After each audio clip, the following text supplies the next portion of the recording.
Bienvenue dans le Saint-Pierre de demain. Que vous soyez décideurs politiques, issus du monde économique ou de la société civile, votre présence, elle est indispensable, elle est même l'essence de ces ateliers, donc merci beaucoup. Je vais donc procéder à la restitution du sondage qu'on a lancé début février sur les réseaux sociaux et en ligne de manière générale. Donc ce sondage, il est vraiment un excellent préambule aux ateliers. Merci. De par son fond et de par sa forme. Par sa forme, déjà, le sondage a permis d'impliquer les Martiniquais. Et c'est le but même des ateliers, c'est de faire participer, comme je le disais à l'instant, toutes les sphères de la société martiniquaise. Et c'est ce en quoi ce type de sondage était important. Il est impensable que l'on déroule ces ateliers sans solliciter l'opinion des Martiniquais sur Saint-Pierre, sur leur ville et sur son axe de développement. Donc j'ai le plaisir de vous annoncer que plus de 370 réponses ont été recueillies, donc un panel suffisant pour pouvoir en extraire une analyse.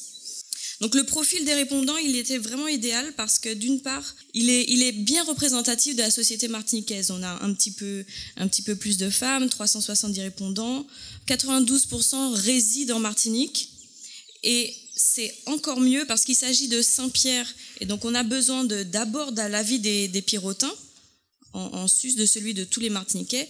Il y a quasiment un tiers des répondants qui sont issus de Saint-Pierre. Donc on peut dire que les résultats de ces sondages, il est quand même représentatif globalement. On peut se reposer dessus pour démarrer les débats. C'était un bon préambule aussi sur le fond. Sur le fond, parce qu'il était important, on l'a expliqué hier, que les ateliers de Saint-Pierre soient ancrés dans la réalité, qu'on soit dans l'action. Et donc, les résultats du sondage permettent de démarrer les débats avec un postulat de départ commun. Il y a trois premiers grands freins qui se dégagent, qui ont été cités par 30% des répondants. D'abord, vous imaginez bien l'état de la ville, donc l'entretien général des façades, des rues, des trottoirs, les dents creuses, mais ça inclut aussi l'entretien des ruines et du patrimoine de manière générale. On a ensuite l'immobilisme politique. Alors, cette catégorie est très large, encore une fois. Elle inclut à la fois la perception des répondants de la municipalité, mais surtout de la région et de l'État. Beaucoup des répondants indiquent l'immobilisme politique dans un frein et ils expliquent que c'est le manque d'intérêt pour Saint-Pierre face au fort potentiel qu'elle représente qui est un frein pour Saint-Pierre. Enfin, cité par 30% également des répondants, le manque d'infrastructures, c'est-à-dire les activités touristiques, mais aussi les infrastructures d'accueil a été cité souvent, par exemple, l'absence d'une véritable capitainerie pour accueillir les plaisanciers. Les trois freins supplémentaires qu'on a pu relever, qui ont été cités à 20% par les répondants, c'est la population. Alors malheureusement, il y a une perception assez négative des Pirotins par le reste de la population martiniquaise, mais pas que. Les répondants estiment que c'est tous les Martiniquais qui doivent se mobiliser pour Saint-Pierre. Ensuite, bien sûr, la circulation et l'enclavement. L'enclavement découle aussi des problèmes de circulation, mais aussi du manque de transport en commun et notamment des transports maritimes. Ensuite, il y a ces petits problèmes qu'on ne peut pas,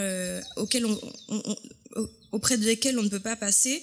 Ce sont les camions qui sont cités à 18% des répondants, le manque d'hébergement.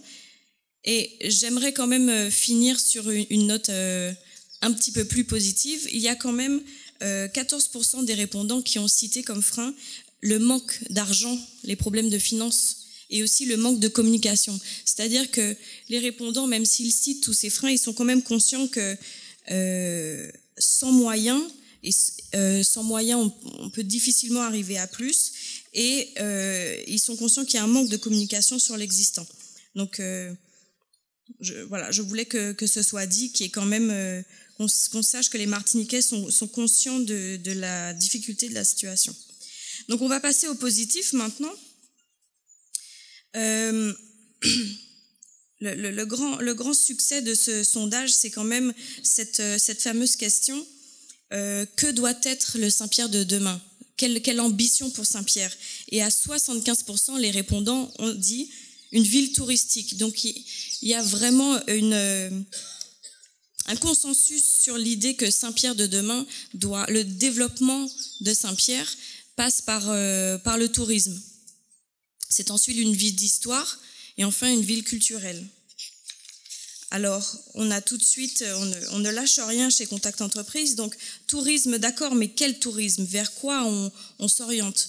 Et le tourisme historique l'emporte haut la main avec 42% des votes. Il y a 42% des répondants qui estiment que c'est le tourisme historique qui doit être l'axe principal de développement de Saint-Pierre. Vient ensuite le tourisme culturel, cité par 20% des répondants, 20% du temps, qui peut être très largement associé au tourisme historique, avec le patrimoine. Et vient ensuite, juste après, le tourisme de la mer. Donc on a essayé de relever aussi d'un petit peu d'identifier quels sont les atouts de Saint-Pierre sur lesquels on va pouvoir s'appuyer pour développer ces tourismes. Donc en tourisme touristique, bien sûr, ce qui vient en tout premier, c'est l'histoire de l'éruption de la montagne Peunier en 1902, mais aussi le rayonnement et l'histoire de Saint-Pierre avant 1902. Ce sont les atouts touristiques clairement identifiés par les répondants. Et bien sûr, ses ruines et son label d'art et d'histoire qui devrait être remis en avant, redynamisé selon les répondants. Ensuite, pour le tourisme culturel, le Rhum de Paz a été identifié comme premier savoir-faire de la ville de Saint-Pierre par 77% des répondants. Et bien sûr, la musique traditionnelle, et aussi, je ne l'ai pas noté, mais la culture indienne faisait partie également des atouts culturels de la ville de Saint-Pierre. Enfin, le tourisme de la mer. J'ai un chiffre qui fera très plaisir aux partisans de Saint-Pierre, ville de la mer, avant ville d'histoire. La baie de Saint-Pierre, à la question quels sont les principaux atouts naturels de la ville de Saint-Pierre, la baie de Saint-Pierre arrive devant la montagne Pelée avec 89% de citations par les répondants. Parmi les savoir-faire, la plongée arrive en deuxième savoir-faire après le Rhum de Paz. Elle est citée à 61%. Et bien sûr, on a la pêche et les épaves, notamment les sites d'archéologie sous-marine. Voilà, alors c'est les chiffres principaux qu'on a retenus. Je ne vais pas aller plus dans le détail. Je vous ai donné les chiffres qui étaient importants pour aujourd'hui. Le tourisme historique et la ville tournée vers la mer. On va finir sur ce chiffre. C'est le pourcentage des répondants qui s'est dit prêt à se mobiliser bénévolement pour le développement de Saint-Pierre. 65% des répondants se disent prêts à participer aux projets qui vont découler de la journée d'aujourd'hui. Et le chiffre qui me plaît encore plus, c'est ces 12%. 12%, c'est oui, je suis prêt à me mobiliser, mais à la condition qu'on me propose un projet innovant, un projet ambitieux, un projet plus grand pour Saint-Pierre. Donc il me semble que c'est encore celui-là, le chiffre le plus intéressant et sur lequel le chiffre qu'il ne faut pas oublier aujourd'hui. Les Martiniquais sont prêts à se mobiliser, mais à condition qu'on leur propose quelque chose d'ambitieux. Donc je vais rester sur ces mots pour augurer la journée d'aujourd'hui. Je vous souhaite de très bons ateliers et une très bonne journée. Merci.